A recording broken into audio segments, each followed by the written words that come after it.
Hi friends, மீண்டும் அந்த video மூலமாக உங்களை பார்க்குறதுல ரொம்ப சந்தோஷம்.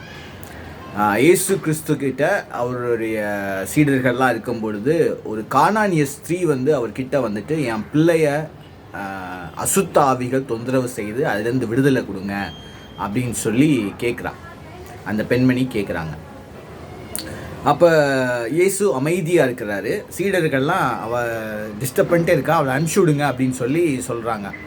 ஏதோ கரிசனில் சொன்ன மாதிரி தெரில, ஏதோ டிஸ்டர்ப் பண்ணுற அமுச்சு விடுங்கன்னு ஒரு கம்பேஷனே இல்லாமல் சொல்கிறாங்க. We should never be like that. Okay, so இப்போ ஜீசஸ் என்ன சொல்கிறாருன்னா, காணாமற் போன ஆடுகள் இஸ்ரவேல் மக்களுக்கு தான் நான் அனுப்பப்பட்டிருக்கேன் அப்படின்னு சொல்கிறாரு.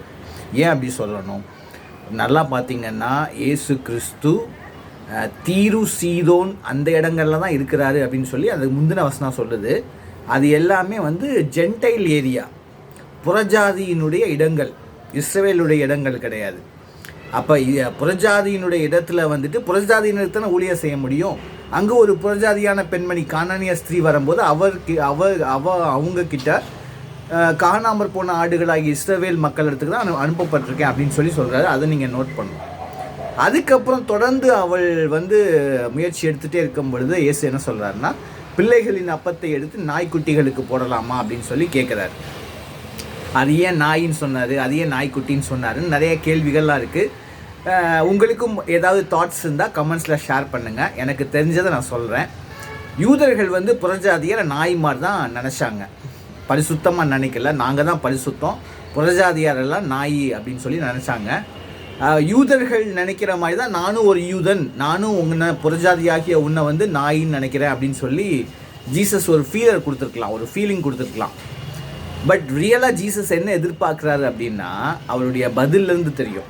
இந்த ஸ்திரீ என்ன ரெஸ்பாண்ட் பண்ணுறாங்க, இந்த பெண்மணி என்ன ரெஸ்பாண்ட் பண்ணுறாங்க அப்படின்னா, மேஜையிலேருந்து விழுகிற துணிக்கைகளை நாய்க்குட்டிகள் சாப்பிடும்ல, நாய்கள் சாப்பிடும்ல, அதை மாதிரி எங்களையும் ப்ளஸ் பண்ணுங்கள், என் மகளை சுகமாக்குங்கன்னு சொன்னோடனே மகளே அப்படின்னு சொல்கிறாரு. நாயேன்னு சொல்லலை, மகளே உன் விசுவாசம் பெரிது, ஸ்திரீயே உன் விசுவாசம் பெரிது அப்படின்னு சொல்கிறார். அப்போ இதுலேருந்து என்ன தெரியுது அப்படின்னா, இயேசு பியூராக அவளுடைய ஃபெய்த்தை தான் டெஸ்ட் பண்ணுறார். அந்த பெண்மணியினுடைய விசுவாசத்தை சோதித்து அறிகிறார். விசுவாசம் இருக்குதா இல்லையா? மற்ற யூதர்கள் போல் நானும் உன்னை நாய் மாதிரி நினைக்கிறேன்னா, இல்லை நான் உன்னை மகளா பிள்ளையா பார்த்து உன் பிள்ளைய சுகமாக்குறேன்னா உனக்கு என்ன விசுவாசம் இருக்குது அப்படின்னு விசுவாசத்தை சோதிக்கிறவராக தான் இயேசு அங்கே இருக்கார். அதைத்தான் நான் பார்க்குறேன். நீங்கள் என்ன ஃபீல் பண்ணுறீங்க, நீங்கள் என்ன நினைக்கிறீங்கன்றதை கமெண்ட்டில் ஷேர் பண்ணுங்கள். God bless you. Bye-bye.